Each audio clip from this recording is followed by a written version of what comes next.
बढ़ते हैं हदीस नंबर 4 की तरफ।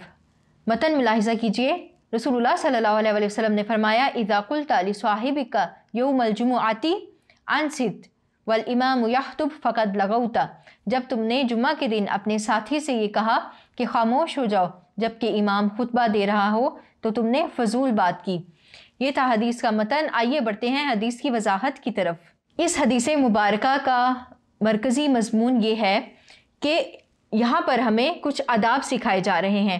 उसमें से एक अदब जुम्मे की नमाज का अदब है, यानी जब हम जुम्मे की नमाज के लिए जाएं और खुतबा हो रहा हो, इमाम खुतबा दे रहा है, तो यहाँ पर हमें ये सिखाया जा रहा है कि खामोशी के साथ खुतबा सुनना है।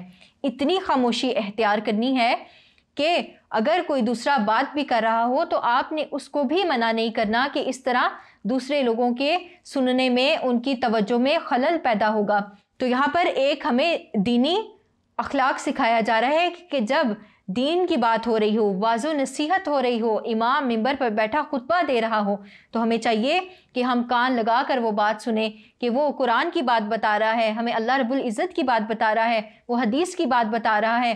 तो यहाँ पर हमें एक माशरती पहलू भी सिखाया जा रहा है, और वो ये है कि अपने मुआशरे में भी देखिए कि जब कोई बड़ा बात कर रहा हो तो छोटों को चाहिए कि वो अच्छी तरह से खामोशी के साथ उनकी बात सुने।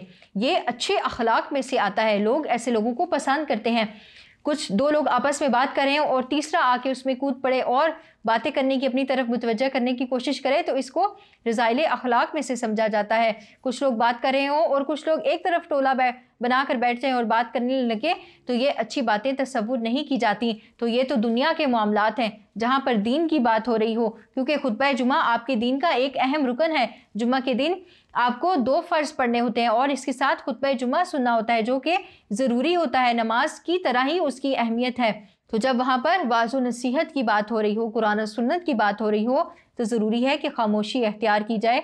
और अगर कोई आपसे बात करने की कोशिश भी करे तो बिल्कुल आप उसकी बात का जवाब ना दें। और अगर कोई बात कर रहा हो और तो आपको इस बात की भी ममानियत है कि आप उसको कहें कि चुप कर जाओ। और उलमाए कराम कहते हैं, यहाँ तक भी कहते हैं कि उंगली से भी इशारा करके उसको मना नहीं किया जाए।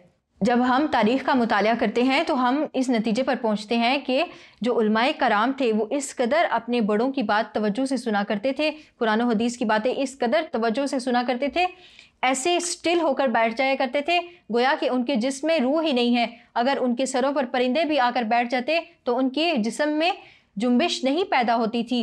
तो आज ज़रूरत इस अमर की है कि हम भी कुरान और सुन्नत का इसी तरह से अदब करें, खुतबा जुमा के आदाब का ख्याल रखें, और जब मस्जिद जाएं तो हम अच्छे तरीके से खामोशी के साथ उस खुतबे को सुना करें। खुतबा जुमा खुद हमारे अपने फ़ायदे के लिए होता है, क्योंकि जुमे का जो खुतबा है वो हफ्ते में एक दफ़ा डिलीवर किया जाता है। हफ्ते में एक दफ़ा हम मस्जिद की तरफ जाते हैं, वहाँ पर इमाम साहब हमें दीन की बातें सिखाते हैं, मुआशरत की बातें सिखाते हैं। तो ज़रूरत इस अमर की है कि हम वहाँ बैठकर खामोशी इख्तियार करें, और अगर कोई बात कर भी रहा हो तो उसको इशारे से भी चुप करवाने की ज़रूरत नहीं है, क्योंकि उसको खुद पता होना चाहिए कि वो इस वक्त कहाँ पर आया है, कहाँ पर बैठा हुआ है, और उसको बात किस कदर तवज्जो से सुननी चाहिए, क्योंकि ये एक तालीम है। और जब तालीम जारी की जा रही होती है, तालीम दी जा रही होती है, तो उसके हासिल करने की कुछ आदाब होते हैं, जिसमें से पहला अदब यही होता है कि उसको खामोशी से सुना जाए।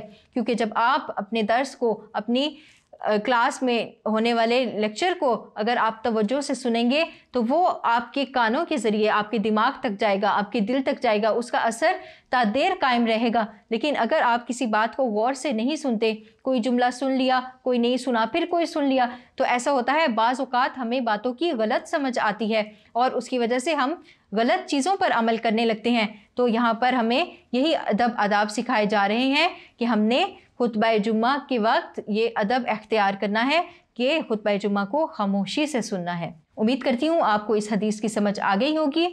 आइए बढ़ते हैं अगली हदीस की तरफ।